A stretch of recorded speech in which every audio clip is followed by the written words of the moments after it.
Ready, Mr. Ready? Good morning to those in the chamber, those online. Welcome you to the May 2nd, 10 a.m. Board of Commissioners. I'm Commissioner Gage Furr. I'll be conducting this morning. With me to my left is Commissioner Sharon Bolos. To my right, Commissioner Jim Harvey. We're going to start the meeting this morning with a Pledge of Allegiance given by Shelley Hallisey. An invocation will be given by Craig Brandt, and the thought of the day by Commissioner Bolos. We'll go to that point. Please rise and join me in the pledge. I pledge allegiance to the flag of the United States of America and to the republic for which it stands, one nation under God, indivisible, with liberty and justice for all.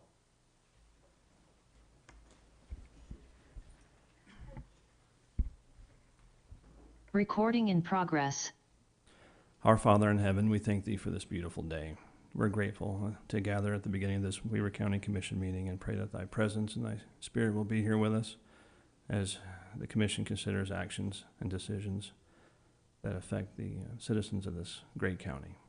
We pray especially for those who are dealing with the floods that are going on at this moment and pray that they can find the relief and get the help that they need.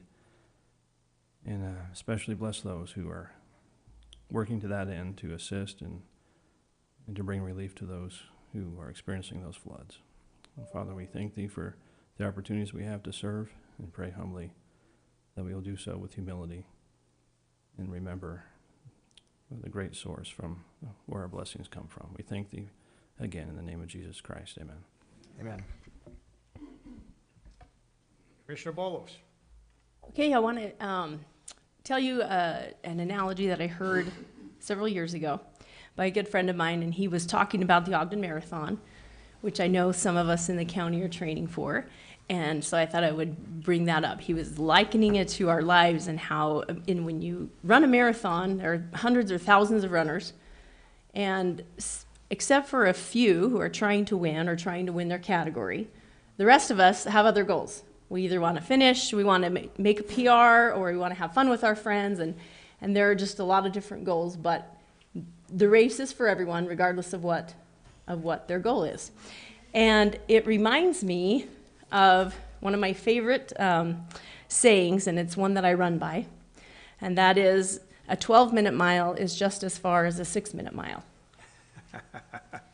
And if you have any question where I fall on that spectrum, I brought a meme, if you would share that. Okay. Is it working?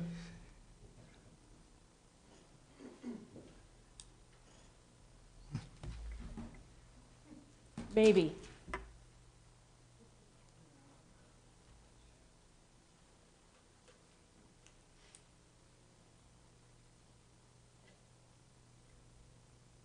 Ooh, the suspense is building.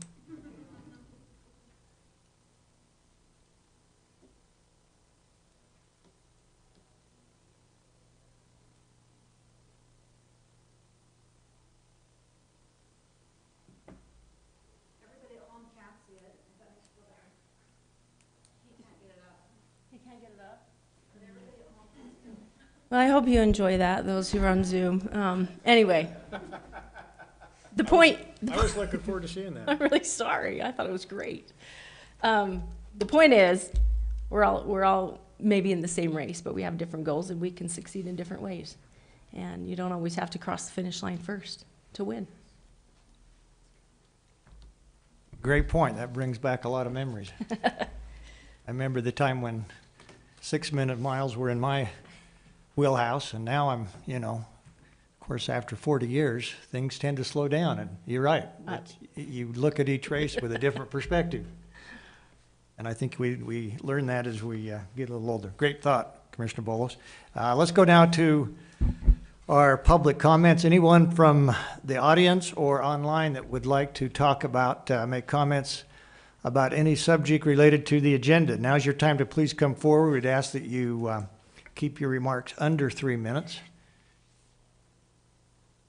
I don't see a lot of people moving out there. Anyone online, Shelley? No, sir.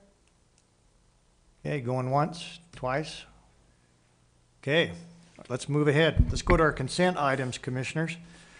We have quite a few consent items. Did we miss a meeting last week, or? We must have. Yeah, okay. I think we did. I think we were out of town. Okay, consent items, starting with F1, request for approval to ratify warrants 7783 through 7883 and 475850 through 476050 in the amount of $2,137,600.70. 2, request for approval of warrants 7884 through 7926 and number 476051 through 476216 and number 262 through 263 in the amount of $3,579,289.35. 3, request for approval of purchase orders in the amount of $1,443,701.25. And now we'll go to a summary of warrants and purchase order. Mr. Ricky Hatch is not here, but we have his favorite attorney. Lynn, go ahead. Thank you, Commissioner. We had 302 warrants totaling $2.1 million.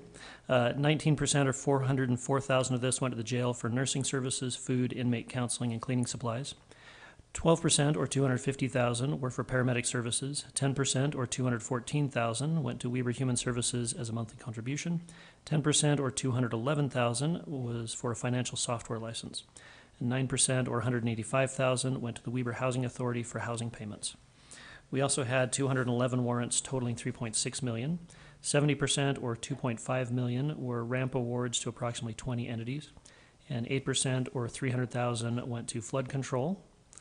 And 5% or 188,000 to the transfer station for a compost delivery truck, fuel site repairs, equipment repairs, and annual landfill ground testing. And then finally, 36 POs totaling $1.4 million. 47% or 672,000 went to roads for fuel tanks for Ogden and Eden. 22% or 323,000 also to roads for asphalt and road materials. And 16% or 234,000 to the library for computer equipment, replacements, books, and materials. Thank you for that. Questions, Commissioners, for Lynn? Seeing none, let's move ahead on our consent items. 5, request for approval of ACH payments to Zions Bank in the amount of $65,262.81. 6, request for approval of minutes for the meeting held on April 18, 2023. 7, request for approval of new business licenses. 8, request from the Weber County Golden Spike Event Center for approval to surplus equipment. 9, request for approval of a local transportation funding agreement by and between Weber County, Utah Transit Authority to establish terms related to the commuter rail corridor preservation project. 10, request for approval of an access easement granted to the State of Utah Division of Facilities and Construction Management. 11, request for approval of the contract by and between Weber County and Fremont High School PTSA for the Fremont High School graduation party to be held at the Golden Spike Event Center. 12, request for approval of a contract by and between Weber County and Weber School District for the Weber School District STEM Olympiad to be held at the Golden Spike Event Center. 13, request for approval of a contract by and between Weber County and Weber School District for the Weber School District Iron Kid competition to be held at the Golden Spike Event Center. 14, request for approval for a contract by and between Weber County and the Utah Holstein Association for the Weber County Dairy Days to be held at the Golden Spike Event Center. 15, request for approval of an amendment to contract number 23485 by and between Weber County and the State of Utah AG's office for the Weber Morgan Children's Justice Center 2022-23 funding. 16, request for approval of an amendment to a contract number 23486 by and between Weber County and the State of Utah AG office for Weber Morgan Children's Justice Center for 2023 funding. I don't know why, I guess there's two separate contracts there. 17, request for approval of an interlocal agreement by and between Weber County and the Uena City for surveying services. 18, request for approval of an interlocal agreement by and between Weber County and the Huntsville town for surveying services. 19, request for approval of the Weber County government guaranteed draft text for future Olympic and Paralympic Winter Games. 20, request for approval of amendment to professional services agreement by and between Weber County and VCBO Architect for the Ogden Eccles Conference Center remodel. 21, request from the Weber County Tax Review Committee for approval of a tax refund in the amount of $1,188.11 for parcel number 24496. 22, request for approval of a modifications to State of Utah Indigent Defense Commission simplified grant application for the state fiscal year 2023 for indigent defense attorney in district court. 23, request for approval on interlocal agreement by and between Weber County and the following for election services in 2023 and 2025. That would include Hooper Water Improvement, Wolf Creek Water Sewer Improvement District, Weber Fire District, North Ogden City, Far West City, Uena City, Marriott Slaterville City, Huntsville Town, Washington Terrace City, Ogden City, Harrisville City, Plain City, Pleasant View City, Riverdale City, South Ogden City, and West Haven City. I don't think we left out a city there, Commissioner, so that, after a lengthy explanation, is our consent items. I'd entertain any questions, comments, and/or a motion. Go ahead. Make a motion to approve consent items F1 through 23. Thank you. We have a motion. Second with comment. Go ahead. Roy City is not on here, and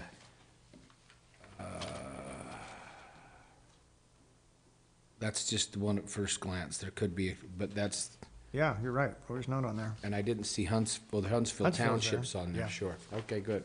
Okay, maybe All they're right. not going to have elections. I'm sure they will. Okay, we got any other We got comments? the best election team in the whole wide world, and we're glad they're here today. Thank you so much We do. for being here. Yeah, they do a great job. Appreciate their work. Any additional comments, questions? If not, I'll call the motion. All those in favor, please say aye. Aye. Aye. Motion carries. Thank you. Consent items as read are approved. Let's go to our action items, Commissioner. The first action item we have this morning is a fairly important one, which is a declaration of local emergency due to imminent flooding in Weber County, and I will present that with your approval. So we have a proclamation. I believe, Commissioners, you have a copy in front of you. This proclamation declaring a local emergency and invoking emergency powers in Weber County due to imminent countywide flooding. I may just make a comment. I think we've gone with the time that we started looking at this emergency. It was imminent. Now I don't think it's imminent. I think it actually exists in some areas. I think we've seen that. So I think the timeliness of this is very important. And I'm going to go through here, and Lisa Swartz will come up and tell us after we've moved on this proclamation to explain in more detail what her staff and emergency services is doing and what we can expect. I'm going to ask for comments from Chris Crockett in terms of the legal code as we reference state code in the form of this proclamation. But let me just start through this. I'm going to take a second to make sure everybody's clear on this so members of the public listening understand what this is about. So, whereas pursuant to Utah Code 53-2A205 and 208, that gives us the authorization as the Board of County Commissioners to declare a local emergency for Weber County, which that's what this declaration does. And whereas the nature of this emergency is imminent, an ongoing flooding resulting from excessive stormwater runoff that is anticipated to increase as temperatures rise and snowpack melts. I don't think there's any question out there, Commissioners. We've got record snowpack. That is now, with our temperatures, becoming problematic for many residents and property owners in this county. Whereas on March 18, 2023, Utah Governor Cox issued an executive order declaring a state of emergency as a result of imminent and ongoing flooding from the record-breaking snowpack that exceeds 200% in some areas. We know for a fact that in our county, eastern Weber County, Ogden Valley, Monte Cristo, and some areas on Ben Lomond Peak, we have actually 300% of record, not 200%. even a greater reason to declare this proclamation. Going on, as the snowpack melts, regional reservoirs located within the Weber Basin are anticipated to reach capacity, and the water discharged from the reservoirs in the Weber Basin district directly impacts the Ogden-Weber River and other water courses within the county, both natural and man-made. Let me just make a comment. Weber Basin has been part of our team for the last 4 weeks, if not longer, making sure we were very much aware of the releases they were making. That's been communicated to emergency services, our engineers, everybody, our roads department, everybody on the ground that's been actively involved in this effort to mitigate flooding. Commissioners, I think you've all been involved with those meetings. Okay, whereas the County Roads Department, emergency management, and engineers have been working to try to prevent or mitigate the risk of flooding by implementing flood control measures to protect the general public, businesses, and property within the county. Again, kudos to our county roads. They started out a month and a half ago still plowing roads, snow, and especially in the Upper Valley, went immediately from plowing roads to snow slides, avalanches. We had on North Ogden Divide 18-foot high avalanches that they worked on, to working on our streams, our rivers, taking out the debris that's been accumulating there over the last number of years. So I can't say enough about our roads department. Our engineers have been actively involved in not just the last week, in the last month, in mitigating what we expect to take place in this county. I'm very proud of what they've done, and I would be hopeful that the county recognizes those efforts and cooperates in every effort they can as we look forward to getting through this imminent potential flooding in the next several weeks. Whereas, despite these efforts, the banks along the rivers and water courses within the county have been or anticipated to be breached by high water flow, whereas undetermined amount of participation may yet fall. Further addition to the problem, and soils in many parts of the county have reached saturation and cannot absorb additional stormwater. I think we recognize that. It is anticipated that extensive damage will occur on private and public property, trails, roads, bridges, utilities, and other public and private infrastructure. Whereas it is anticipated that the circumstances of imminent flooding will exceed the capacity of the services, personnel, equipment, supplies, and facilities of Weber County, and whereas these conditions meet the definition of a local emergency described in the Disaster Response and Recovery Act, specifically in Utah Code 53-2A2OA, paragraph 1. So, whereas declaring a state of emergency will activate the response and recovery aspects of local disaster emergency plans, facilitate the protection of persons and property from the imminent flooding, and permit the county to request and receive mutual aid assistance from the state, federal government, and other political subdivisions through mutual aid agreements. Now, therefore, it is declared by the Board of County Commissioners of Weber County that a local emergency exists in Weber County due to imminent flooding. 2, assistance. The local emergency exceeds the resources of the community. Assistance is requested from both the state of Utah and the federal government to provide all necessary resources to protect against and restore damages to Weber County residents and businesses. And Section 3, emergency powers. All necessary emergency powers and operations authorized under Utah Code 53-2A, 205, and 208 are hereby evoked, and including the utilization of available resources to address the imminent flooding. All applicable local disaster and emergency plans are hereby activated. Section 4, mutual aid. Weber County authorizes the furnishing of aid and assistance in relation to this declaration through mutual aid agreements. Weber County also requests all assistance available pursuant to the laws of the United States of America, the laws of the state of Utah, and local ordinances and regulations.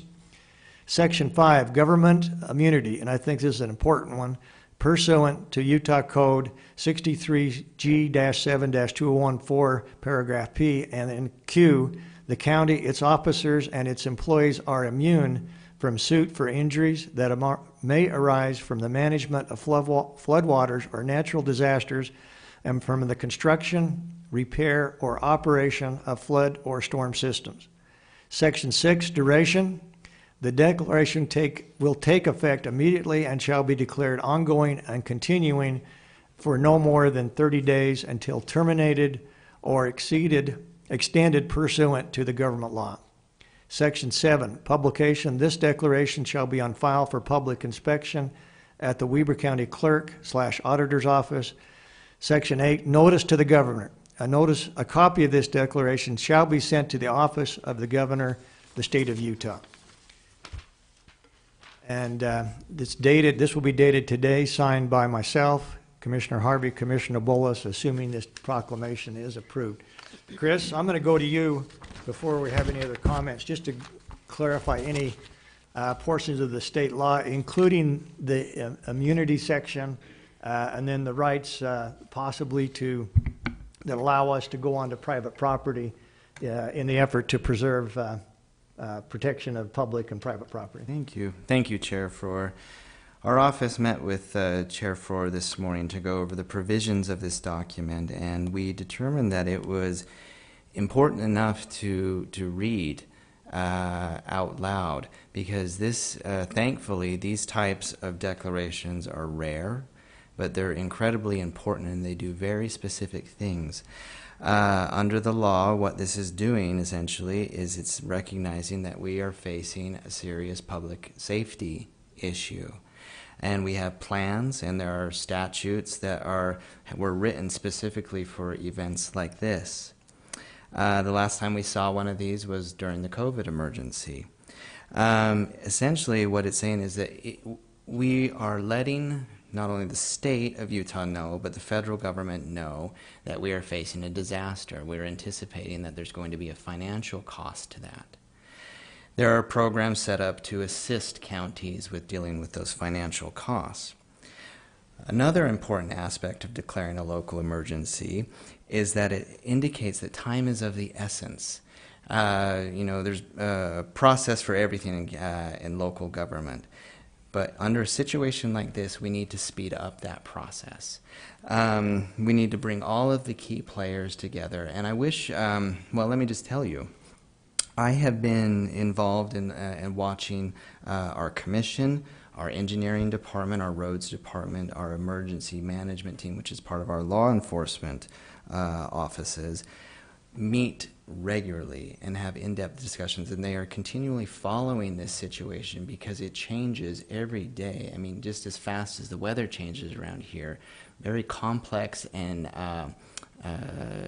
mathematical calculations are being done to indicate when we are expecting floods, and we respond to that accordingly.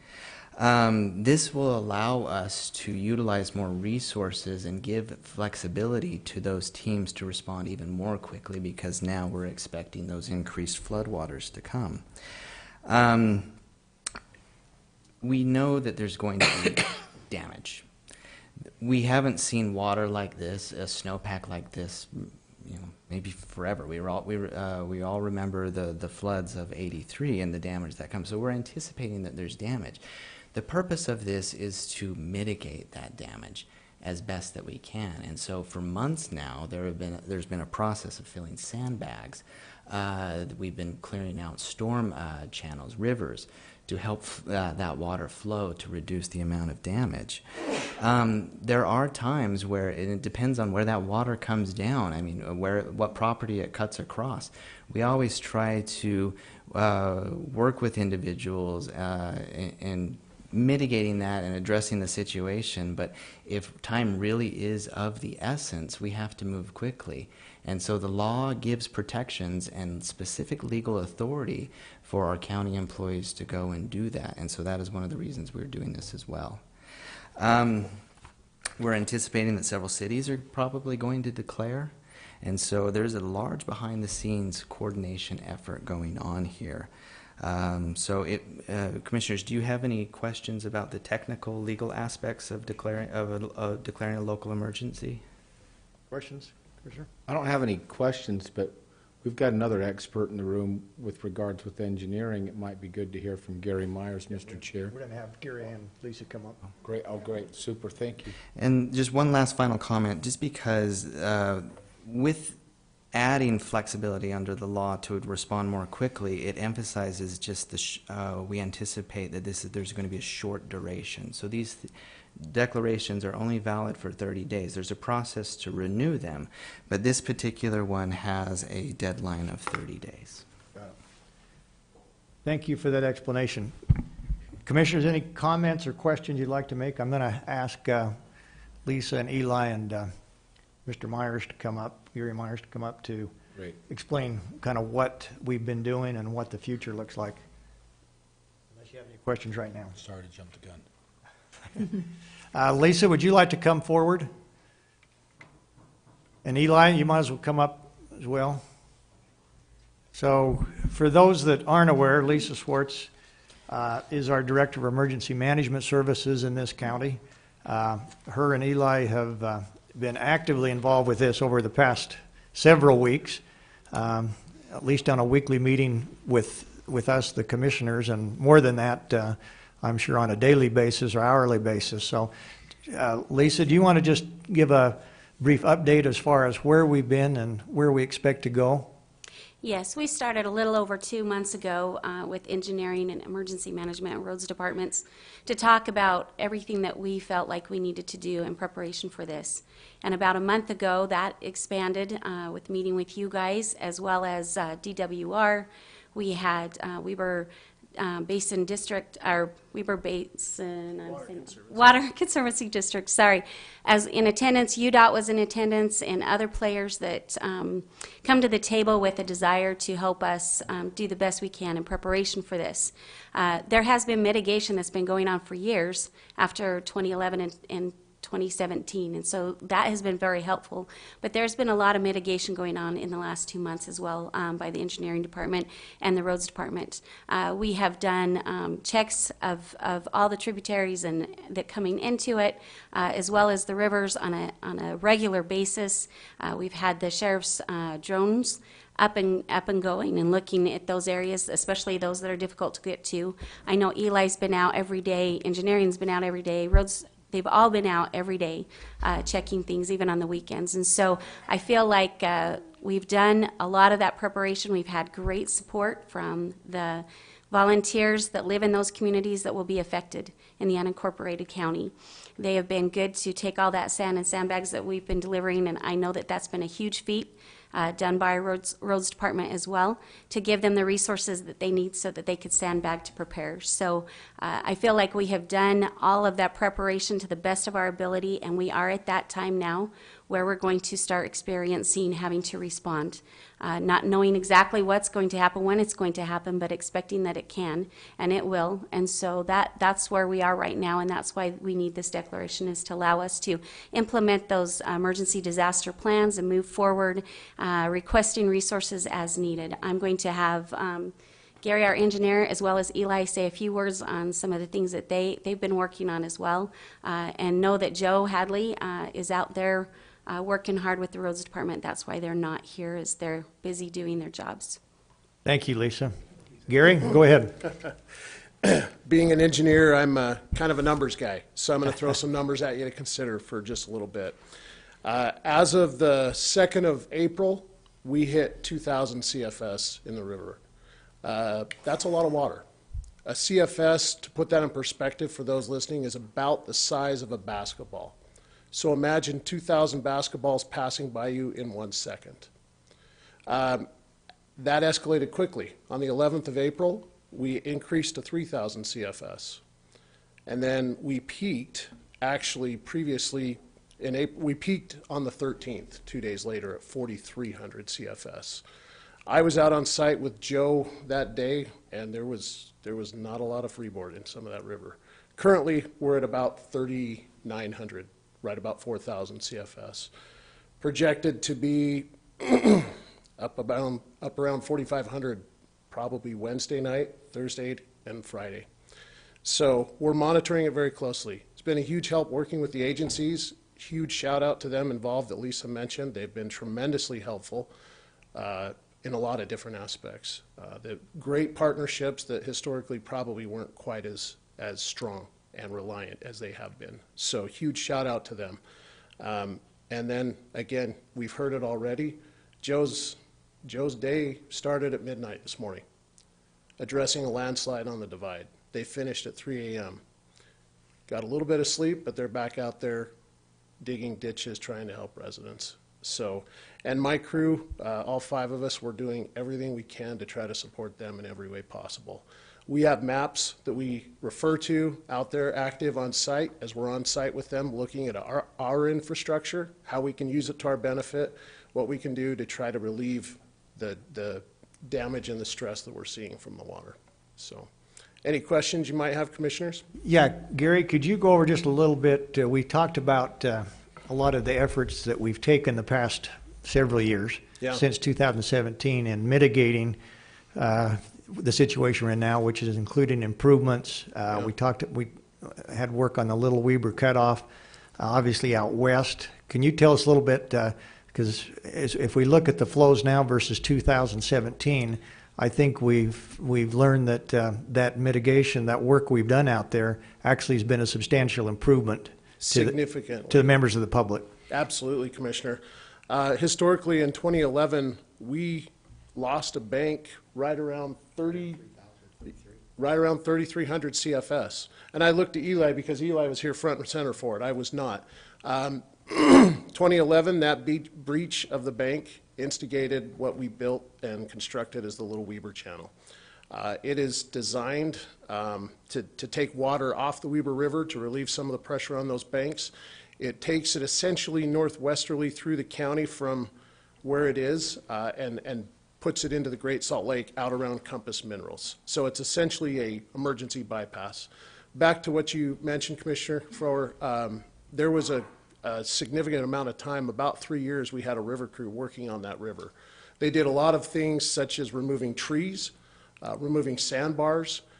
There's areas of the river that don't see a lot of traffic very often. They're all enclosed by private property. There's a lot of old growth, a lot of trees, a lot of just material and debris that got pushed into the channel at that time.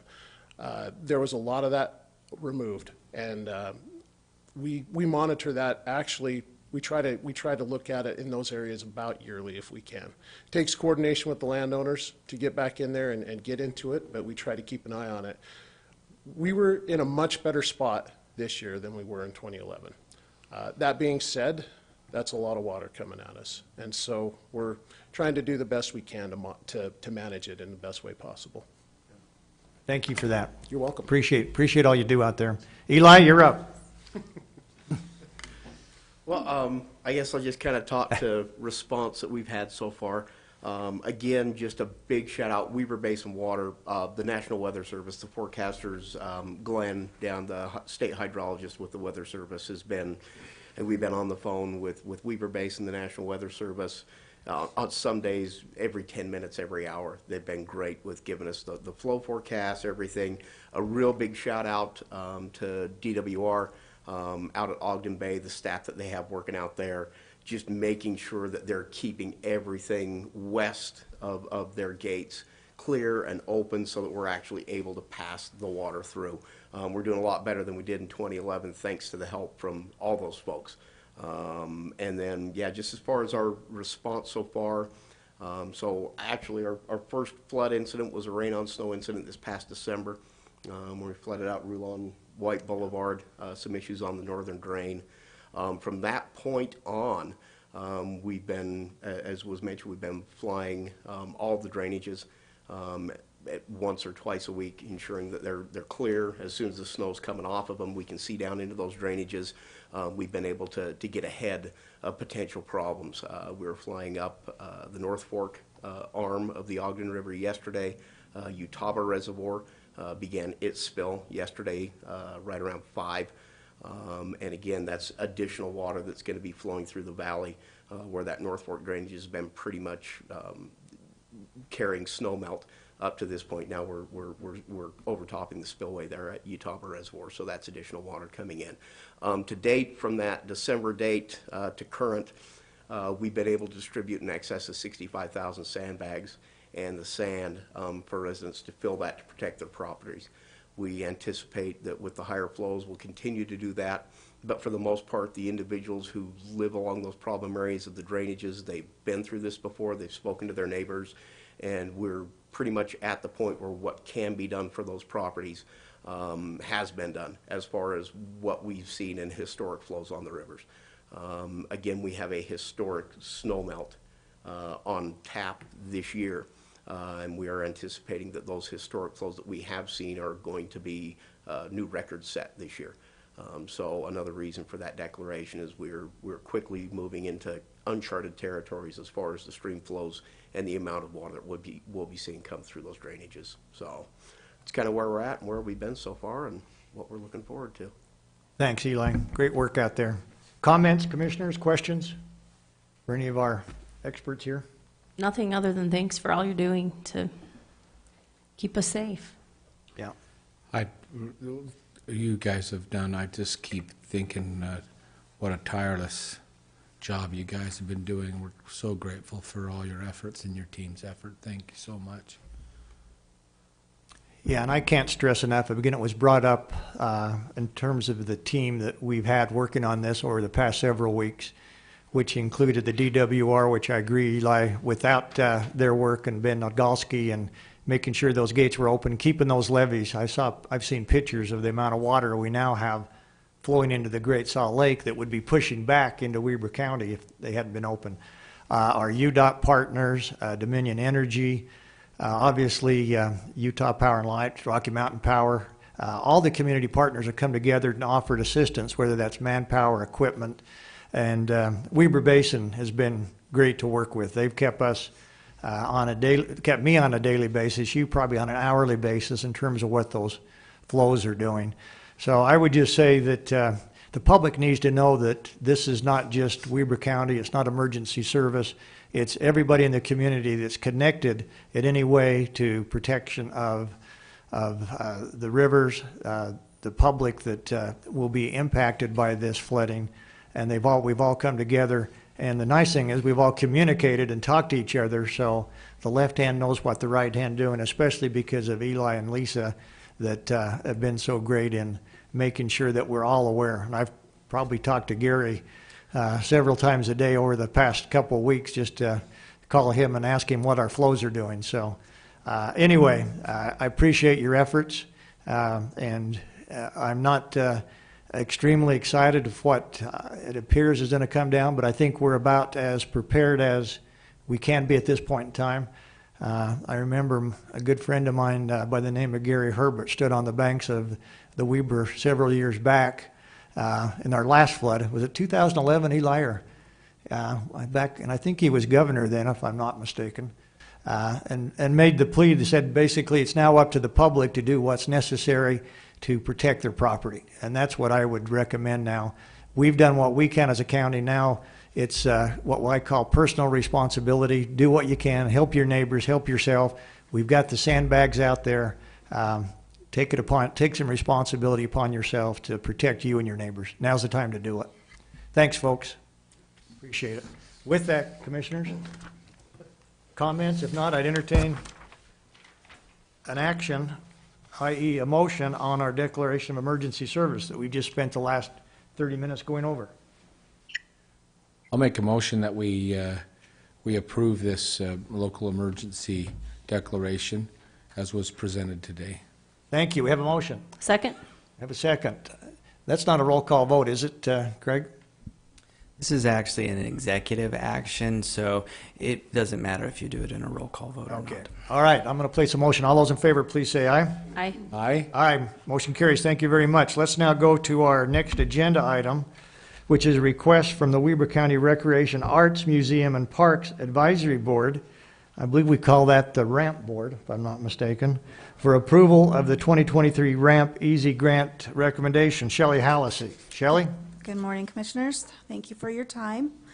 Unfortunately, or fortunately for her, our chair's on a fabulous vacation to Egypt, but we do have our Arts and Museums Chair Ernie here, and our Rec and Parks Chair Kevin is online. So I'm just here to present the EASY grant recommendations made from our ramp board. We had 76 applications. The EASY grants, as a reminder, is for projects that are $2,000 or less. Again, we had 76 applications equaling $130,826 in requests, and we had $60,000 to fund. So we were able to finally come to 34 applications getting funded, equaling that $60,000. The board works for several hours. We appreciate their time. And that's what I have to present today. And Kevin, I think, wanted to say something. Kevin, go ahead. Well, thank you, Commissioner. I just wanted to take a moment to publicly thank Shelley and Stacy for everything they do for RAMP. It's a huge undertaking behind the scenes, and they just take it so personal and work so hard on it, and they support us and with the board and on all of the chaos that we bring to the table with all our personalities. So just want to take a moment to thank them personally, and we'll drop by with some stuff for them. But that's all I wanted to say. Thank you for your support, Commissioners, for allowing us to participate in this. Thanks, Kevin. We appreciate you as one of the directors of that, one of the chairs of that. You've done a great job this year. So is that all, Shelley? That's it. Okay. Thank you. Commissioner Bolos. You ready for a motion? I'm ready for motion. Make a motion to approve the 2023 RAMP EASY grant recommendations as presented by the RAMP. And we just have a motion. Second. And we have a second. All those in favor, please say aye. Aye. Aye. Motion carries. Thank you very much. Thanks, Shelley. Thanks, Kevin. Let's go to action item 3, request for approval of a contract by and between Weber County and Schindler Elevator Corporation for Kiesel Gel Elevator Modernization. Bryce Taylor.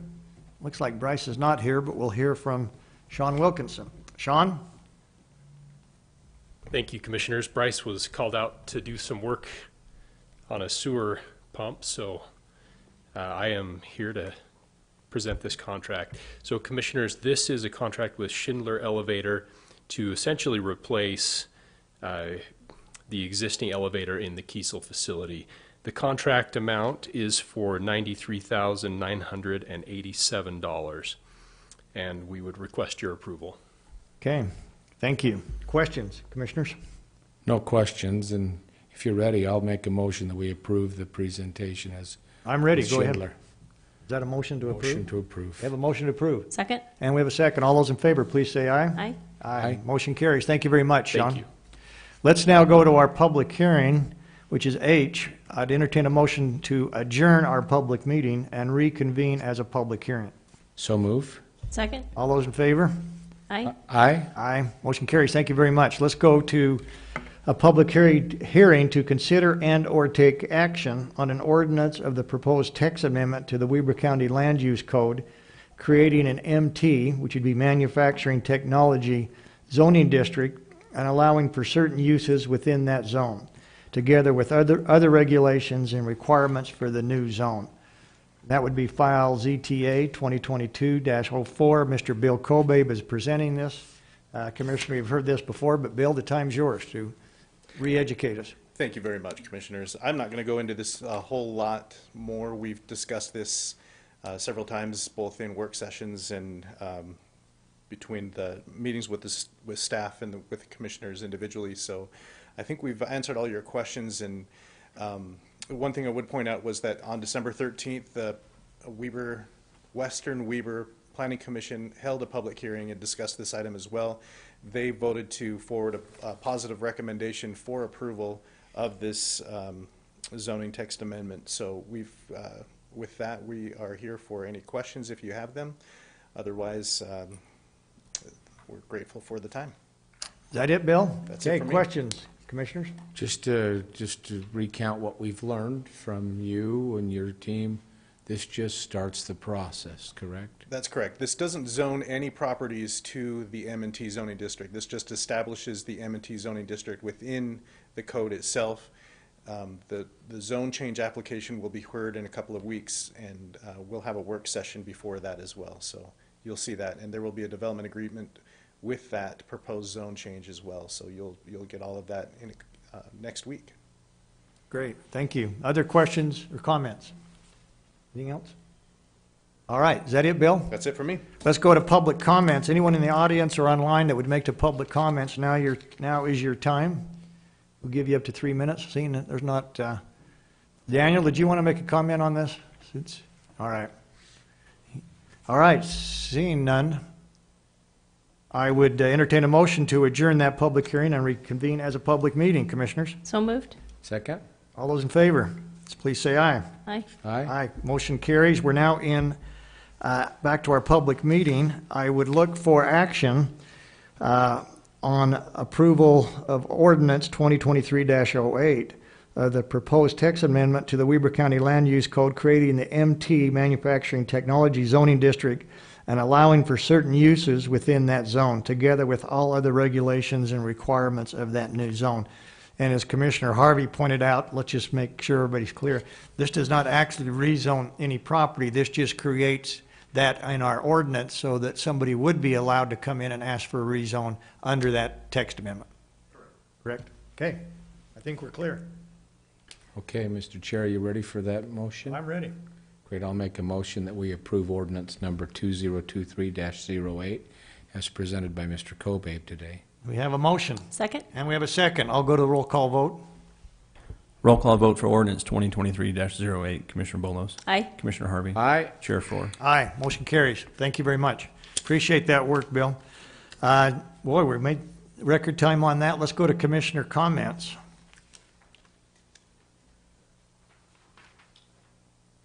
Go ahead. I'm a little overwhelmed today at the wonderful love and support, yet in the face of imminent danger, our first responders place themselves frequently. Last night we had someone accidentally slide into the Weber River near Uinta, just by the Uinta Bridge, and they're still in the middle of a recovery effort. Watching yesterday evening, first responders and search and rescue literally risk their lives, and the amount of water that we heard in this meeting coming down there, it's just incredible. And while recovery efforts are still ongoing, the resources with drones and personnel and helicopters and everything else, it's actually a little sobering. Sometimes we forget just how lucky we are for the services we have to go not just the extra mile, but to remember your thought today, the marathon. We have a great team here. This is far and away the best place in the country, in the world you can live. And while we focus on a lot of those silly little things, there's so many great things going on, and I sure appreciate the people in this county who serve others. Thank you. Thank you. Commissioner Bolos. Yeah, speaking of this being the best place to live, Commissioner Harvey, I appreciate that. We all just spent, I guess it was 2 weeks ago, we spent some time in some of the local elementaries talking about what we do in the county and all the great things that happen here. And we had a coloring contest with those fourth graders who chose. And yeah, our winner was Cohen Hughes. And if you haven't seen his drawing, it's right outside the elevators on the 3rd floor, and it's amazing. So there were a lot to choose from, and a lot of great things. And what I enjoyed about judging that coloring contest was not necessarily the artistic ability, but the variety of things that are important to those kids. The variety was just amazing, and it was just fun to see what's important to them in their county and what they really enjoy. So it was a good experience. Great experience. Yeah, I think we all had the opportunity to judge some of those coloring sheets, and boy, it was interesting to see what those young minds came up with. Amazing. It was consistent, but some of those were just amazing in terms of the artwork and everything else. So great. So congratulations to, is it Cohen? To Cohen Hughes in Miss Sertudu's Lowman View Elementary. Is that that's a 4th grade class. And I know that we had the opportunity a couple weeks ago to visit a number of our fourth grade classes throughout this county. I think all 3 of us had that opportunity, and that's always fun to the kids to get their perspective on how they see government and how they interpret the world out there. Special thanks to Shelley and Christy and absolutely. Stacy for getting those set up. Yeah, that was a lot of work by our Shelley, Stacy, Christie to make sure that all worked, it came together. So with that, Commissioners, I'd entertain a final motion if there's no other comments. Move to adjourn. Second. All those in favor? Aye. Aye, motion carries. Thank you, we're adjourned. Thanks very much.